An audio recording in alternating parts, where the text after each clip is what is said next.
मीरपुर माथेलो जी FFC भाण factory में कम कंदड़ पोरेतन तरफा मुतालबन जी मञता लाइ फैक्ट्री के मुख्य गेट आॾो एहतजाज करे धरणो हयो। धरणे में शरीक पोरेतन FFC इंतजामिया खिलाफ छिती नारेबाजी कई। उन मौके ते अॻवाणनि जो संदन चवण हो तो मक़ामी पोरेतन सां FFC इंतजामिया माटेलीअ माह वारो सलूक करे रही है। हुन चयो त 21 महीननि खां सालाना एग्रीमेंट न पियो कयो वञे ऐं मेडिकल अलाउंस तोड़े ॿारनि जी तालीम जी सहूलत मुयसर नाहे। उन्होंने चयो त फैक्ट्री अंदर ठेकेदारी निज़ाम के ख़त्म करे मजदूरन के पक्को कयो वञे। इन हवाले से STP के मरकज़ी अॻवान जाम फताह समेजो, मौज अली समेजो, अमीन महर, अब्दुल खट्रियाण ऐं ॿियनि सिंध TV न्यूज़ सां ॻाल्हाईंदे चयो त अज जो एहतियाद ही पाक सऊदी बैगिंग लोडिंग यूनियन जे तरफा है। चाहे हिननि जो मुसलसल 20 महीननि का एग्रीमेंट वगैरह नथो थे पियो।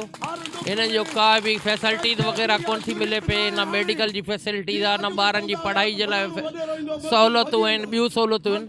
त उन जे करे मुसलसल जिदोजहद कनि पिया ऐं सिंध गवर्नमेंट खां लिदले गवर्नमेंट खां मुतालबो थो करां त जल्द में जल्द इन्हनि जो विहारे एग्रीमेंट करायो वञे ऐं मज़दूरनि मां बेचैनी ख़त्म कई।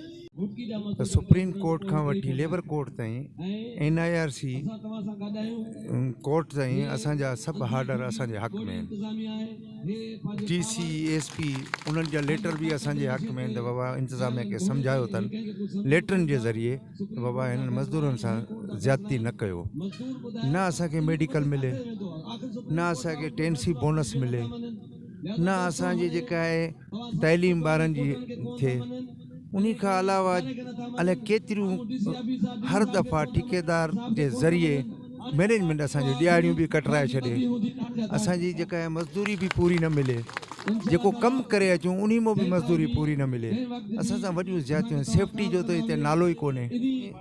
बैगिंग सेक्शन ते असां सां या फैक्ट्री इंतज़ामिया एॾी ज़्यादती करे थी जो असां हाणे सरापा एहतजाज बणिजी विया आहियूं। सलाम पेश कयां थो।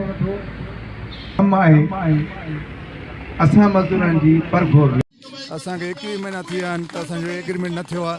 उन खां बाद में मेडिकल असांजो बंदि आहे। असांजो जेको को बि लेबर कोर्ट कोटी सुप्रीम कोर्ट ते केस असां खटिया आहिनि। उन केसनि खे हे कंपनी नथी मञे। वधी वधन आहे त लोकल माण्हू खे परमानेंट कोन कयो वेंदो आहे। तमामु ॾिसो त सभु लोकल माण्हू वेठा आहिनि।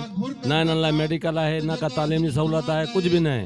लिहाज़ा जेके हुन जा पंहिंजा राइट्स आहिनि उहे बि न थियनि। ज़रा एहतजाज करणो हक़ आहे। इंशाअल्लाह ताला हिंदुस्तान सां गॾु आहियूं। नाज़रीन, पोरेतन इल्ज़ाम हयो तो फैक्ट्री इंतजामिया मक़ामी माण्हुनि खे नज़रअंदाज करे ॿियनि सूबनि मां माण्हुनि खे घुराए खेनि भर्ती कयो पियो वञे। संदन चवणो त असांजा जाइज़ मुतालबा हल न कया विया त एहतिजाज खे जारी रखियो वेंदो। कैमरामैन टीम सां गॾु अशरफ बुखारी, सिंध TV न्यूज़, मीरपुर माथेलो।